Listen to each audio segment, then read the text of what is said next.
Yu-Gi-Oh! Seto Kaiba's Rise for Nintendo Switch 2.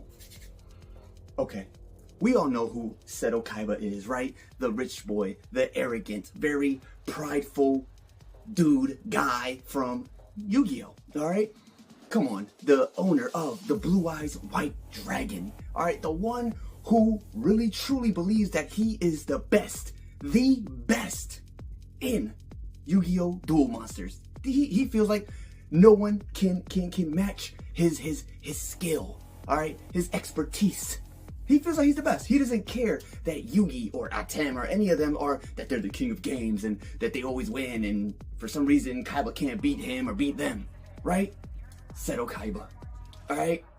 Now, he is a very interesting character and a lot of people like him. They like how rude he can be. They like how arrogant he can be, how cocky, confident, alright? That is Kaiba. That is how he is. That is him, alright? And I've come to accept that, alright? It is what it is. He's not an evil guy, but he's arrogant and he's rude. Doesn't make him evil, just a jerk.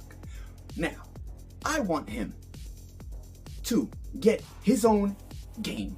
He deserves his own game. I feel like he has done enough to deserve and earn that. Alright? That has yet to happen, but here's where we can help and try to change that, especially for the whole Yu-Gi-Oh! Seto Kaiba and the Nintendo Switch 2.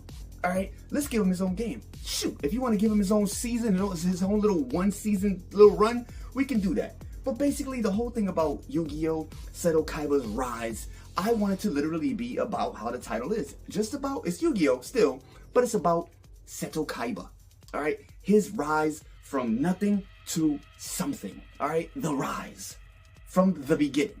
Alright? That's how I would like the game to start. I wanted to showcase him from when he was a child. From when he started as a little kid with him and his little brother Mokuba. Alright? I'm talking about him being so young, him losing his parents so young, and then his relatives taking advantage of him and Mokuba and using up all of their inheritance money and then dropping them off in some group home and then forgetting all about them. That is sad. That is horrible. I mean, and the fact that even that Yu-Gi-Oh! Touched on that was amazing. And I love that they took that little bit of history, they brought it into the anime.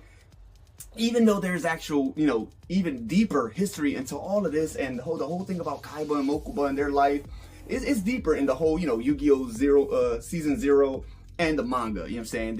It's like way darker in those things. But obviously they did not bring that into the anime because the anime got brought into America and they had to make that for